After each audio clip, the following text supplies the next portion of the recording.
Hello, Ace readers. Welcome to Read Aloud Books with me, Alice. Write and describe. Hello, Ace readers. This week's story is called Bath Time at the Zoo, written by Leslie Anderson. Neville filled the bath at the zoo. He put in the bubbles and the squeaky toys too. "I'm first for the bath," cried Zebra, his face full of delight. "I need those clean bubbles to keep my stripes white."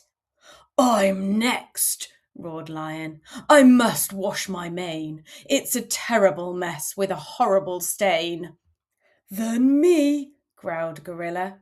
"My ears need a scrub. They're all itchy and scratchy and they need a good rub."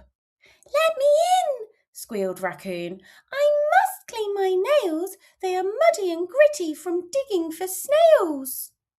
"Oh, those bubbles are muddy. They won't do for me," moaned Tiger, who sulked and then went off for his tea. "Well, I'll have those bubbles," snorted Pig with a shout. "They're the best thing around for cleaning my snout." "I want in," jumped Baboon. "My bottom needs washing." "Yuck," cried the monkeys. "You have to be joshing." "Oh, I must have clean water," shrieked Ape in despair. "I need to get in before Rhino to wash my long hair." "Just polish my horn," scorned Rhino. "I'm not getting in there after Ape has shampooed and shed most of his hair." Giraffe looked down over the top of a tree. "Sadly, the bath is just too small for me. I can't wash my neck, it's too long, I fear. What's that loud rumble? Is Elephant near?" "Let me dip in my trunk," laughed Elephant, "and I'll give it a slosh. I'll suck up the water and give Giraffe's neck a wash." Up popped Meerkat, full of surprise.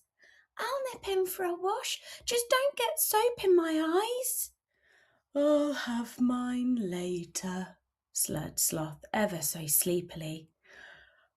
"I'd rather a soak and a nice cup of tea."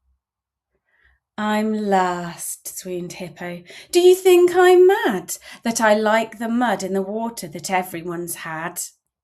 "That's it then," said Neville with a huge laugh as he pulled the plug straight out of the bath. "It's time for a story before bed's at the zoo. Who's choosing tonight? Snake, could it be you?" "I'll choose a great tale," Snake hissed at the honour. "Then we must sleep, for our visitors are arriving tomorrow." "Good night, all," hushed Neville. "Good night from the zoo."